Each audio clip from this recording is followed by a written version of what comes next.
Hello mga kakilay! So for today's video, ang client po natin ay si Mami. So may kita niya kanyang before and ang kanyang procedure. So si Mami po ay meron na pong old brows po. So hindi ko po alam kung saan kasi hindi ko na po natandaan kung saan siya nagpagawa. And then po, ang pinagawa niya ay combi brows. Combi brows means microblading and then shading. So makikita niyo dyan, nag-open po tayo ng needle at buti nga ikaw nilagyan for microblading. So nakikita mo, nakikipag-usap kami kay Mami. Nag-usap kami ni Mami kasi tawag dito, explain niya kung gaano kasakit yung ginawa sa kanya noon. So, yan meron din ako dito yung sinasabi ko sa kanya na magkaiba yung pain ng gagawin ko sa kanya. So, sinusure natin na bawat client natin is painless procedure yung wala silang nararamdaman. So, hanggat maaari kung pwede tayo mag-continuous, ginagawa po natin yun. So, may kita niya na po na nagma-microblade na po ako ng brows ni client. So, makita niyo na gumuguhit-guhit na po ako ng hair stroke dyan. So, panoorin niyo na lang po yung buong procedure.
Pero mas madali kasing dahil sa balik face. Kaya mas parang isang sakay ko na kung daming tricycle na punta. Doon na kami mapunta sa hotel, papunta sa sabi, hindi nila alam. Yung dalawa po kami. Ang sakit ako pala, kaya nila nila doon pang layo. Pero yun lang po ito. Kaya nagbilang sa naran kami sa hotel. Pero mas next time, pero na po ito. Pagkita mo sa mga naging dalawa, alam mo ka. Kaya sa mga parang dalawa. Mas na natin yung tricycle.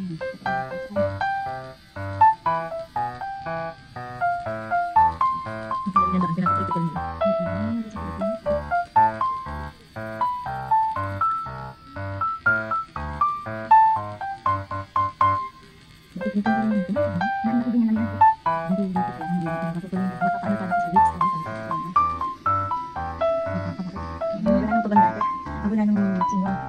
Bawal kasi tayo, bawal kasi nilipasan ng gusto.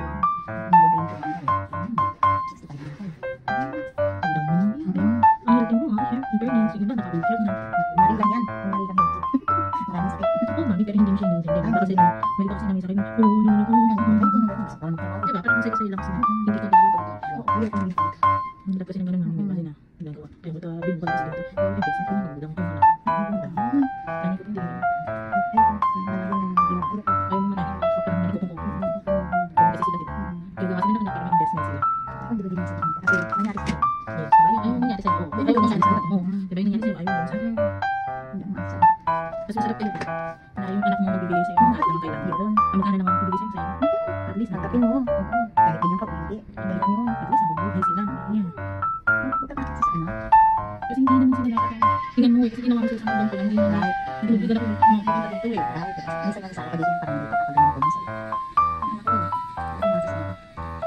So makikita niya dyan na nagsishading na po ako ng brows ni ma'am. So kanina pa pala ako nagsishading. Naka-fast forward po kasi. So medyo mahaba na po talaga yung video.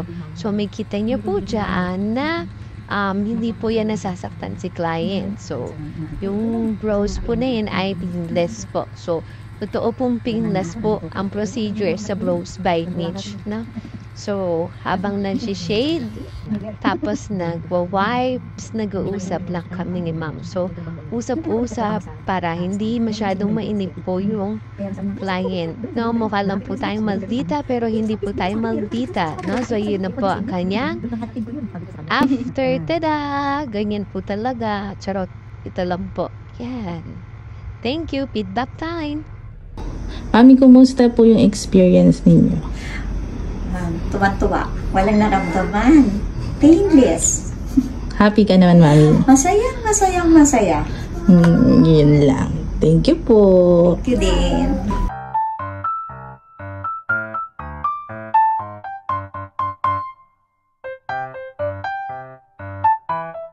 Yun lang po. Maraming salamat.